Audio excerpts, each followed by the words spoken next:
Everyone, welcome. मैं साइमा खान हाजिर हूँ आपका पसंदीदा प्रोग्राम सिनेमा की दुनिया लेकर, जहां हम हर हफ्ते आपको फिल्म जगत से जुड़ी तमाम अपडेट से रूबरू कराते हैं और साथ ही साथ फिल्मी कलाकारों की जिंदगी से भी आपको वाकिफ कराते हैं। तो आज के प्रोग्राम में भी आपके लिए बहुत कुछ खास है, तो चलिए फिर शुरुआत करते हैं।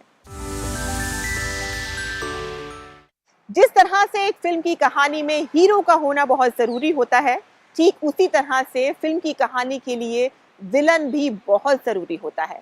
बल्कि हम ये कह सकते हैं कि एक विलन ही फिल्म की कहानी में रंग भरता है। एक खलनायक फिल्म में भय, सस्पेंस और रोमांच पैदा करता है। बल्कि कई मौकों पर तो खलनायक अपनी खौफनाक एक्टिंग से दर्शकों के रोंगटे खड़े कर देता है। जी हाँ, कई फिल्में ऐसी भी हुई हैं जिसमें खलनायक ने नायक से ज्यादा प्रसिद्धि हासिल की है। और सिनेमा की दुनिया में कई कलाकार ऐसे भी हुए हैं जिन्होंने खलनायक के तौर पर अपनी एक अलग पहचान बनाई है। तो आइए आज हम याद करते हैं कुछ खलनायक के कैरेक्टर्स को और जानते हैं समीक्षक की राय।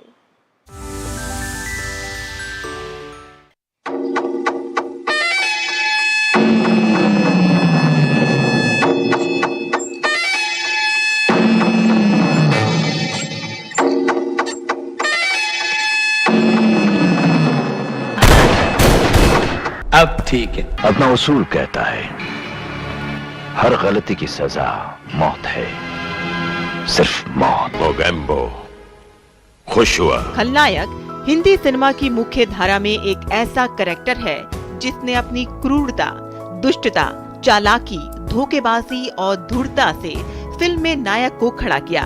बल्कि यूं कहें कि बिना खलनायक के नायक की भूमिका उभर कर सामने आना संभव नहीं।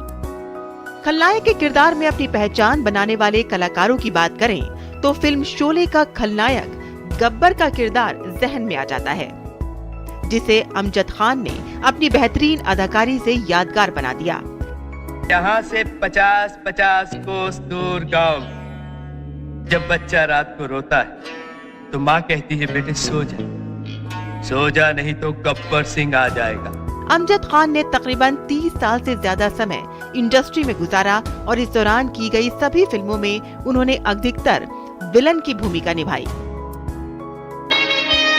कल तक तुम सरदार थे तो ये सब तुम्हारे वफादार थे। आज मैं सरदार हूँ, ये सब मेरे वफादार हैं। आप सब वफादारों को मेरा आखिरी प्रणाम। मई 1975 में आई शोले फिल्म के गब्बर सिंह का किरदार हिंदी सिनेमा के इतिहास का सबसे अमर खलनायक चरित्र बन गया। इस भूमिका ने उन्हें अमर बना दिया। इसके अलावा मुकद्दर का सिकंदर जैसी फिल्मों के दिलावर के रूप में उन्हें हमेशा याद किया जाएगा। आज जिंदगी में पहला टाइम किसी ने दिलावर का धुलाई किया है। माँ कसम इंस्पेक्टर, जब तक अपन इस लंबू सिकंदर को लुढ़काएगा नहीं ना, तब तक ना हम तुम्हारे पास आएगा ना तुम अपने को पकड़ने का ट्राई करना। क्या एक दफा इसको खत्म कर डालेगा ना, फिर हम खुद आएगा तुम्हारे पास, चलकर खुद आएगा हम। हिंदी सिनेमा में 40 सालों से भी ज्यादा का समय गुजारने वाले अजीत का असली नाम हामिद अली खान था। तकरीबन 200 से ज्यादा फिल्मों में काम करने वाले अजीत ने नया दौर, मुगले आजम, नास्तिक जैसी फिल्मों में अहम रोल भी किए। कुछ फिल्मों में कैरेक्टर रोल्स निभाने के बाद अजीत ने खलनायक की भूमिका की ओर रुख किया और वो सफल रहे। फिल्म यादों की बारात में मोना डार्लिंग और जंजीर फिल्म में लिली डोंट बी सिली उनके डायलॉग्स बहुत ही लोकप्रिय हुए। इस तरह कालीचरण में सारा शहर मुझे लॉयन के नाम से जानता है जैसे संवाद बहुत ही फेमस हुए। सारा शहर मुझे लॉयन के नाम से जानता है और इस शहर में मेरी हैसियत वही है जो जंगल में शेर की। वो बॉलीवुड के एक सशक्त खलनायक के रूप में सामने आए। सरकार का रवैया इस कदर सख्त हो जाने वाला है कि कहीं काले धंधे को सर छुपाने के लिए जगह नहीं मिलेगी। बोलिए बोलिए बोलिए, सब अपने आदमी सब। तेजापुर के वासियों, तुम लोगों ने जो अपराध किया है उसकी सजा तुम्हें हमारे सरदार देंगे, ठाकुर विक्रम सिंह।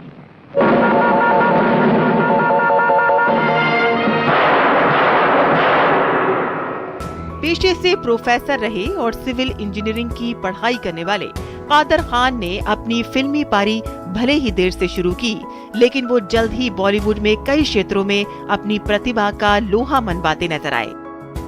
रामन जी, क्या बे? आज त्योहार के दिन कुछ बख्शीश हो जाए जी। बख्शीश? हाँ, अभी वसूल करता हूँ।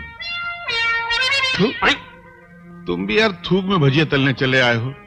मेरी हालत देखो, मुझसे बख्शीश मांगना देखो। मुझे तकदीर ही नहीं बख्शा तो मैं तुम्हें बख्शीश कहां से दूं? स्क्रिप्ट राइटर, डायरेक्टर और संवाद लेखक के क्षेत्र में तो कादर खान मशहूर हुए ही, बल्कि वो हिंदी फिल्मों में एक जाना पहचाना विलन का चेहरा भी बन गए। क्या सेठ इंसाफ बराबर है ना? अरे तुम जैसा दो चार आदमी और हिंदुस्तान में पैदा हो जाएगा ना, तो हिंदुस्तान का वो अपनी कई भूमिकाओं के लिए आज भी याद किए जाते हैं। किधर से पैदा होएगा? सिंगल है, डुप्लीकेट भी नहीं बन सकता है। रामगढ़ के शोले देखा? रामगढ़ के छोले। सांप से खेलने वालों को ये याद रखना चाहिए कि किसी किसी सांप के कांटे का कोई मंत्र नहीं होता। तुम हमें धमका रहे हो धनीराम? ये धर्मात्मा लोग कभी कभी भगवान को भी धोखा देते और ऊपर से गाते हैं, मैं मूर्ख क्या जानू मैंने। प्राण किशन सिकंद हिंदी सिनेमा के प्राण ही सिद्ध हुए। हिंदी सिनेमा में उनके जैसी खलनायक की भूमिकाएं दुर्लभ थीं और कई चरित्रों के लिए तो मानो वो बने ही थे। तकरीबन 50 साल हिंदी सिनेमा में गुजार देने वाले इस महान अभिनेता ने बॉलीवुड को खलनायक के रूप में बेहतरीन और अमर कर देने वाली भूमिकाएं दी। शेर और बकरी जिस घाट पर एक साथ पानी पीते हो, वो घाट न हमने देखा है और न देखना चाहते। उन्होंने तकरीबन 350 फिल्मों में काम किया। मधुमती, जिस देश में गंगा बहती है, उपकार, राम और शाम, शहीद, जॉनी मेरा नाम, जंजीर, अमर अकबर एंथनी जैसी कई सुपरहिट फिल्मों में उन्होंने बेहतरीन खलनायक की भूमिकाएं निभाई। मुझे भी पता नहीं था। ये खुशखबरी आज ही जैनी ने मुझे फोन पर दी। कितना फर्क है बाप बेटी में। बाप की वजह से मेरी औलाद मुझसे बिछड़ गई और बेटी की औलाद तो मुझसे मिला रही है। साल 2013 में दादा साहेब फाल्के अवार्ड से सम्मानित ये अभिनेता जंजीर फिल्म में शेर खान के नाम से भी लोकप्रिय रहा। जब तक बैठने को न कहा जाए शराफत से खड़े रहो। ये पुलिस स्टेशन है, तुम्हारे बाप का घर नहीं।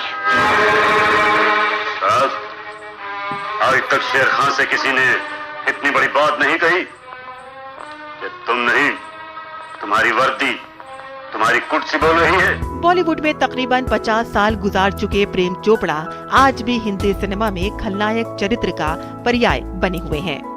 उनका फेमस डायलॉग प्रेम नाम है मेरा प्रेम आज भी हर बच्चे की जुबान पर है। प्रेम नाम है मेरा प्रेम चोपड़ा। वो तकरीबन 320 से ज्यादा फिल्में कर चुके हैं और इनमें से अधिकांश फिल्मों में उनका रोल नेगेटिव ही रहा है।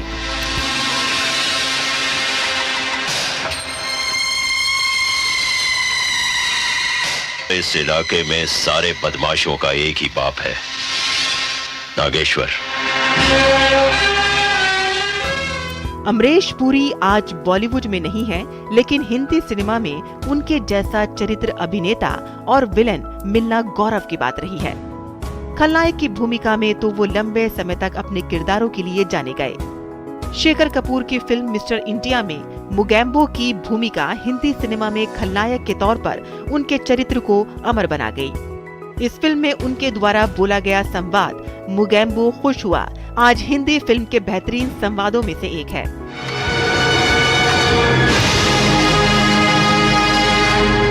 मुगैम्बो खुश हुआ। इसके अलावा जालिम जमींदार की भूमिकाएं और बड़े स्मगलर के तौर पर भी उनकी भूमिकाएं यादगार रहीं। दामिनी फिल्म में वकील चड्डा और फिल्म घायल में बलवंत राय की भूमिका आज भी याद की जाती है। तुम तो जानते ही हो कि इंद्रजीत चड्ढा कभी शिकस्त नहीं खाता। डैनी बॉलीवुड के स्टाइलिश विलेन रहे। उन्होंने तकरीबन 190 फिल्मों में काम किया। हालांकि अपने करियर के शुरुआती समय में उन्होंने कई सकारात्मक भूमिकाएं निभाई, लेकिन इस तरह के रोल से आजिज आकर बाद में उन्होंने नेगेटिव रोल किए और अपने खलनायक के चरित्र को अपने दमदार अभिनय के बल पर अमर बना दिया। मेरा दादा आसिफ खान, परदादा गुल खान और चाचा शाहरुख खान इनमें से कौन है जिसे तू नहीं जानता? इस खानदान के बेटे की जमानत मांगने की जरूरत कैसे की तूने? बोल। सबसे ज्यादा उन्हें लोकप्रियता घातक के कातिया, क्रांतिवीर के चतुर सिंह चीता और अग्निपथ में कांचा चीन के किरदार ने दिलाई। बाद में खुदा गवाह और सनम बेवफा जैसी फिल्मों में भी उनके रोल यादगार रहे। अब घर तो तभी बसेगा जब तू हमारे सामने घुटने टेककर हाथ फैलाकर रहम की भीख मांगेगा। शेर खान। उनका सबसे मशहूर डायलॉग दुश्मन से अगर फायदा हो तो उसे अपना दोस्त बना लो है। दुश्मन से अगर फायदा हो तो उसको अपना दोस्त बना लो। तुम्हें बोला था ना तुम्हारे धंधे का उसूल है कि नहीं है? मेरे धंधे का उसूल तो तुम सीख गया, लेकिन अंजाम तुमने अभी देखा नहीं है। पहले की फिल्मों में ये होता था कि विलन जो है वो बुरा पैदाइशी है, वो इतना बुरा आदमी क्यों बना उसका कोई बैक स्टोरी नहीं होता था। और ये भी होता था पहले कि हीरो जो है वो अच्छा ही है और उसे कहानी में जीतना ही है, उसे पराजित करना ही है विलन को, ये पहले से विलन के माथे पे लिख दिया जाता था। लेकिन एक बदलाव आया पिछले 20-25 साल में कि विलन क्यों विलनी कर रहा है उसे कहने का एक मौका दिया जाता है और हीरो और विलन को बराबरी का मौका दिया जा रहा है। जैसे कि भीखू मात्रे इन सत्या, वो गैंगस्टर तो है ही बट एक आम इंसान भी है, उसकी भी बीवी है जो उसे कोसती है, उसे ताने मारती है। So it all looks very real and relatable, very practical दिखता है। और ये मैं कहूंगा is a sign of maturing of the Hindi cinema and a sign of mature filmmakers and a mature audience. ये कहना बहुत मुश्किल है कि सबसे डरावना विलन कौन है या which lady villain was the most dangerous, क्योंकि हर एक एक्टर ने अपने ही शैली में कुछ अलग अलग तरह से पेश आए हमारे सामने। जैसे कि के.एन. सिंह साहब कितने स्मार्ट लगते थे डिनर जैकेट में, और प्राण साहब जब वो हंसते थे तब लगता था भाई ये तो कितना डरावना आदमी है, उनकी आंखों में ईविल दिखती थी। या प्रेमनाथ साहब जो बहुत जोर जोर से गरज के बात करते थे, कानून कानून कानून, कौन सा कानून। और अमजद खान की आवाज इतनी पतली थी फिर भी शोले में कितने लोगों को मारा उन्होंने। और अमोल पालेकर जितने प्यार से बात करते थे, डरो मत शबाना, ऐसे बात करते थे। तो ये एक रोग्स गैलरी है। सारा जो विलन कि जो पिछले 80-90 साल में ये बहुत ही दिलचस्प कहानी है विलन की, क्योंकि इतने टाइप के विलन हैं, इतने अपने ही अलग किस्म के स्टाइल में आए हैं, उभर के सामने आए हैं, और कि ये एक रोग्स गैलरी है। जब मैंने श्याम बेनेगल साहब से पूछा कि एंटी हीरो और विलन में फ़र्क क्या है, तो उन्होंने मुझे सिखाया कि एंटी हीरो का मकसद सही होता है लेकिन उसके अपनाने के तरीके बहुत गलत होते हैं। लेकिन विलन वो होता है जिसका मकसद और तरीका दोनों गलत होता है। अब पहला जो एंटी हीरो था जो हमारे हिंदी फिल्मों में शेखर इन किस्मत जो अशोक कुमार साहब ने की थी, वो जेब काटता है, चोरी करता है, लेकिन किसी और की भलाई के लिए करता है। Robin Hoodian character. अगर आप जंजीर में इंस्पेक्टर विजय खन्ना का रोल देखें तो उसे बहुत गुस्सा आता है, लोगों को मारता है पकड़ के। अब ऐसे क्यों होता है? क्योंकि हर क्रिमिनल में उसे अपने माँ बाप की कातिल दिखाई देता है। So it's a personal thing for him. दूसरी बात यह है कि कुछ लोग कानून की लूपहोल से निकल जाते हैं, जैसे वो ट्रक ड्राइवर जिसने गाड़ी चला के बच्चों को कुचल दिया था। अब ये बिल्कुल मुमकिन था कि वो बाद में जाके कहे कि सॉरी बॉस, मेरी आंखों में पट्टी बंधी, मैं ठीक से देख नहीं सकता हूं, इसलिए मुझसे गलती हो गई, मैंने बच्चों के ऊपर गाड़ी चला दी थी। लेकिन विजय खन्ना को पता है हकीकत वो नहीं है, इसलिए वो उसे बहुत गुस्सा तो मारामारी शुरू कर देता है। अब विजय की केस लीजिए इन दीवार, उसने इतनी गरीबी देखी है, अपनी माँ को ह्यूमिलेट होते हुए देखा है कि वो कहता है कि नहीं, पैसों का प्रॉब्लम था ना, अब मैं सारे दुनिया के सारे पैसे लाके मेरे माँ के कदमों में डाल दूंगा, फिर वो खुश हो जाएगी। मकसद अच्छा है, माँ को खुश करना चाहिए, लेकिन तरीका क्या गलत होता है, वो स्मगलर बन जाता है। इसलिए उसकी माँ कहती है कि बेटा तूने अपने माँ के माथे पे कैसे लिख दिया कि उसका बेटा एक चोर है। यही फर्क है एंटी हीरो और विलन में। इरफान खान फिल्म इंडस्ट्री के एक ऐसे अभिनेता रहे हैं जिन्होंने अपने अभिनय से हर वर्ग के लोगों को प्रभावित किया। सीधी सादी सी शख्सियत रखने वाले इरफान खान फिल्मी पर्दे पर जब भी आते तो अपने अभिनय से दर्शकों को बांध लेते, बल्कि हम ये कह सकते हैं कि वो उस किरदार को जिंदा कर देते।